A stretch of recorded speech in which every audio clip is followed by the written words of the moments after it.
As I was working to finish this book, we experienced a series of plumbing leaks in our house. The first appeared in the ceiling of a storage room. We consider ourselves genuinely lucky to have found it, because this was a room we might have gone months without entering. A plumber arrived within a few hours, cut the drywall, and fixed the leak. A plasterer came the next day, repaired the ceiling, and painted it. This sort of thing happens eventually in every home, I told myself, and my prevailing feeling was of gratitude. Civilization is a wonderful thing. Then a similar leak appeared in an adjacent room a few days later.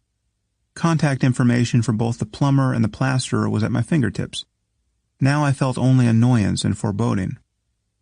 A month later, the horror movie began in earnest. A pipe burst, flooding 600 square feet of ceiling. This time the repair took weeks and created an immense amount of dust. 2 cleaning crews were required to deal with the aftermath, vacuuming hundreds of books, drying and shampooing the carpet, and so forth. Throughout all this, we were forced to live without heat, for otherwise the dust from the repair would have been sucked into the vents, and we would have been breathing it in every room of the house. Eventually, however, the problem was fixed. We would have no more leaks. And then last night, scarcely 1 month after the previous repair, we heard the familiar sound of water falling onto carpet. The moment I heard the first drops, I was transformed into a hapless, uncomprehending, enraged man racing down a staircase. I'm sure I would have comported myself with greater dignity had I come upon the scene of a murder.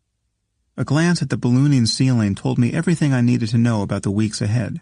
Our home would be a construction site once again. Of course, a house is a physical object beholden to the laws of nature, and it won't fix itself. From the moment my wife and I grabbed buckets and salad bowls to catch the falling water, we were responding to the ineluctable tug of physical reality. But my suffering was entirely the product of my thoughts. Whatever the needs of the moment, I had a choice. I could do what was required calmly, patiently, and attentively, or do it in a state of panic. Every moment of the day, indeed every moment throughout one's life, offers an opportunity to be relaxed and responsive, or to suffer unnecessarily. We can address mental suffering of this kind on at least 2 levels. We can use thoughts themselves as an antidote, or we can stand free of thought altogether. The first technique requires no experience with meditation, and it can work wonders if one develops the appropriate habits of mind. Many people do it quite naturally. It's called looking on the bright side.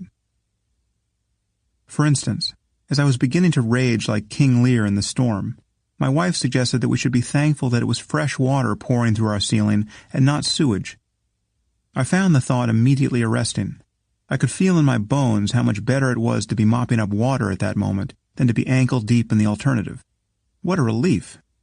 I often use thoughts of this kind as levers to pry my mind loose from whatever rut it has found on the landscape of unnecessary suffering. If I had been watching sewage spill through our ceiling, how much would I have paid merely to transform it into fresh water? A lot. I am not advocating that we be irrationally detached from the reality of our lives. If a problem needs fixing, we should fix it. But how miserable must we be while doing good and necessary things? And if, like many people, you tend to be vaguely unhappy much of the time, it can be very helpful to manufacture a feeling of gratitude simply by contemplating all the terrible things that have not happened to you, or to think of how many people would consider their prayers answered if they could only live as you are now.